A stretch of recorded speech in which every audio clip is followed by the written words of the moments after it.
খবৰ কাকত বন্ধ হৈছে আৰু বন্ধ হোৱাৰ অৰ্থটো এইটোৱে নহয় যে তেওঁলোকে আগৰ যিটো এটা আমাৰ কাৰণে ভয়ংকৰ পৰিৱৰ্তন এইটোৱে যে এআই নাইবা ছ'চিয়েল মিডিয়াই সাংবাদিকতাৰ চাকৰিও খাব নোৱাৰে, সাংবাদিক বৃত্তিটোও ধ্বংস কৰিব নোৱাৰে, সাংবাদিকতা সদায় চলি থাকিব। কিন্তু যদি কিবা কাৰণত সাংবাদিকতাৰ যদি ধ্বংস হ'ব লগা হয় বা আজিৰ তাৰিখত যে আমি সাংবাদিকতাক লৈ আমি প্ৰশ্ন কৰোঁ, সেইটো হ'ল ৰাজনৈতিক প্ৰভাৱ।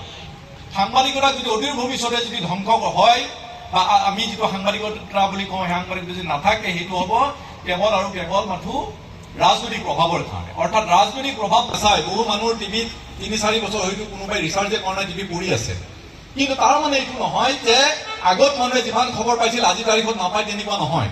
অন্তত আজিৰ তাৰিখত মোৰ খবৰ থাকে, ডিটেইলছ নাথাকিলেও তেওঁলোকে খবৰখিনি পায়, ক'ত কি হ'ল ক'ত কি নহ'ল সাধাৰণভাৱে খবৰ পায়। খবৰটো পায় এই কাৰণে যে মোবাইলত তেওঁলোকে খবৰবোৰ তৎক্ষণাৎ। এই অহাৰ কাৰণটো হৈছে কি যে আমি যিটো মাধ্যমত আছো, আমি প্ৰিণ্ট মাধ্যম, কথাখিনি আমাৰ যিহেতু গোটেইখিনি সাংবাদিক বন্ধু, গতিকে কিছু হয়তো আপোনালোক বেয়া পোৱা হ'ব পাৰে কথাখিনি, মই তথাপিতো আমাৰ শিক্ষিত চামক খবৰ কাকত আমি নপঢ়ে বুলি কওঁ। নপঢ়াৰ কাৰণটো এইটোৱে যে আমি কাৰোবাৰ তলতীয়া হৈ চলি থাকিব লাগে। আমি যিটো মুক্ত সাংবাদিকতাৰ কথা কওঁ, প্ৰকৃতাৰ্থত মুক্ত সাংবাদিকতা হ'লে অকণমান বেছিকৈ কোৱা হয় যে মুক্ত সাংবাদিকতা অকল আজিয়ে নহয়, আগতো নাছিলে। আগতো ডমিনেট হৈ পেলাই মানুহে কাম কৰিব লাগিছে, সাংবাদিকে কাম কৰিব লগা হৈছিলে। আজিৰ তাৰিখত আপুনি যদি ক'ব যায় যিসকল পুঁজিপতি আছে, গোটেই পুঁজিপতিৰ হাতত প্ৰত্যেকটো সংবাদ মাধ্যম। কিমান সংবাদ মাধ্যম আপুনি চাই, ডাঙৰ ডাঙৰ সংবাদ মাধ্যম ভাৰতৰ ক্ষেত্ৰত যদি আপুনি চাই, আদানী গ্ৰুপৰ হাতত NDTVৰ পৰা আদি কৰি বিভিন্ন সংবাদ মাধ্যম তেওঁলোকে ক্ৰয় কৰিছে, ৰিলায়েন্সে ক্ৰয় কৰিছে। গতিকে সেই যিসকল পুঁজিপতি আছে, পুঁজিপতিৰ হাতত ইতিমধ্যে সংবাদ মাধ্যমসমূহ গুচি গৈছে। গতিকে তেখেতসকলৰ বিৰুদ্ধে বা আজি NDTV কওক, NDTV আজি আদানীৰ বিৰুদ্ধে তেওঁলোকে নিউজ কৰিব নোৱাৰে, অভিয়াছলি নোৱাৰে। মালিক পক্ষৰ বিৰুদ্ধে কেনেকৈ কৰিব? মই নিজে এটা সাধাৰণ সংবাদ সংস্থাত আছো, মই যিমানেই এথিক্সৰ কথা নকওঁ কিয়, মই মালিকৰ বিৰুদ্ধে, মোৰ মালিক এজন ৰাজনৈতিক নেতা, মই তেখেতৰ বিৰুদ্ধে মই নিউজ কৰিব নোৱাৰো। এইটো মোৰ লিমিটেশ্যন, প্ৰত্যেকৰ আমাৰ লিমিটেশ্যন আছে।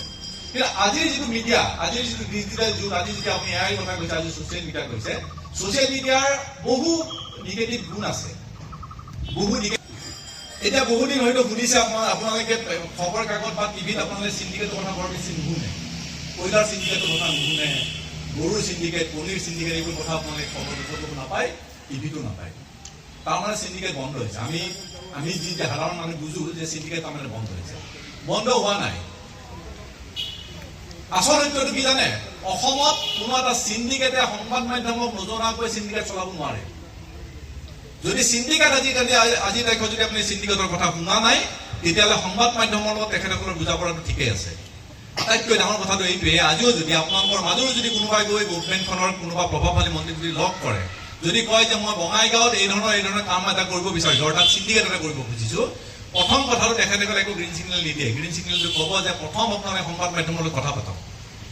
মই নিজৰ অভিজ্ঞতাৰ পৰা কৈছো, মই এইবোৰ মিছা কথা কোৱা নাই। গুৱাহাটীৰ হাউচ বৰ্ড থাকিলে আপোনালোকে গম পাব, এডিটৰ মালিকবোৰক গৈ পেলাই লগ কৰে নোৱাৰে। মানুহৰ যিবোৰ ক'ব লগা কথা, আগত প্ৰত্যেকজন ব্যক্তি, শিক্ষিত ব্যক্তিয়ে বিচাৰিছিলে যে সংবাদ মাধ্যমে কিবা এটা কওক, সংবাদ মাধ্যমে কিবা এটা কওক। কিন্তু যেতিয়া সংবাদ মাধ্যমে ক'ব নোৱাৰে, তেতিয়া মানুহবোৰে নিজে লিখা কৰিলে, এখন প্লেটফৰ্ম দিছে, প্ৰত্যেককে সাংবাদিক হোৱাৰ এটা ডিজিটেল মাধ্যমে সুবিধা দিছে।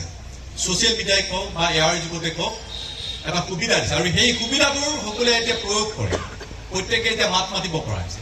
গতিকে মই ভাবো এয়া সংবাদ মাধ্যমৰ কাৰণে বেয়া দিশ নহয়, এয়া সংবাদ মাধ্যমৰ কাৰণে এটা ভাল দিশ। আৰু তাৰ কাৰণে আপুনি মই প্ৰত্যেকে সাজু হ'ব লাগিব। আমি তেনেকৈ আমাক প্ৰিপাৰেশ্যন কৰাব লাগিব, আমি তেনেকৈ গঢ়ি তুলিব লাগিব। মই যিটো হাউচত কাম কৰোঁ, সেইটো হাউচৰ আমাৰ প্ৰথম যেতিয়া গঢ় লৈছিলে, তেতিয়া আমাৰ 200তকৈ বেছি আমাৰ কৰ্মচাৰী আছিল।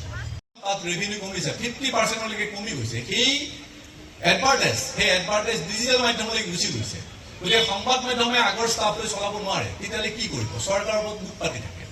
DIBৰ ফালৰ পৰা কিমান এডভাৰটাইজ আহি দিয়ে, তাৰে ওপৰত সংবাদ মাধ্যমো বাচি আছে। বহু সংবাদ মাধ্যম আছে অসমৰ 2-3টা প্ৰতিষ্ঠানক বাদ দিয়ে প্ৰায়বোৰ সংবাদ মাধ্যমে অকল চৰকাৰী বিজ্ঞাপনৰ ওপৰত বাচি থাকিব লগা হৈছে। আৰু যেতিয়া চৰকাৰী বিজ্ঞাপনৰ ওপৰত বাচি থাকিব, তেতিয়া সংবাদ মাধ্যমে চৰকাৰৰ বিৰুদ্ধে কথা ক'ব নিশ্চিতভাৱে নোৱাৰে। আৰু সেইটো কাৰণে সংবাদ মাধ্যম পৰোক্ষভাৱে চৰকাৰৰ ওপৰত নিৰ্ভৰশীল হৈছে। আৰু তাৰ লগতে আমি ৰাইজৰ পৰা আঁতৰি আহিছো, যিসমূহ আমাৰ ৰাইজক ক'ব লগা সমস্যাবোৰ আমাৰ আঁতৰি আহিছো।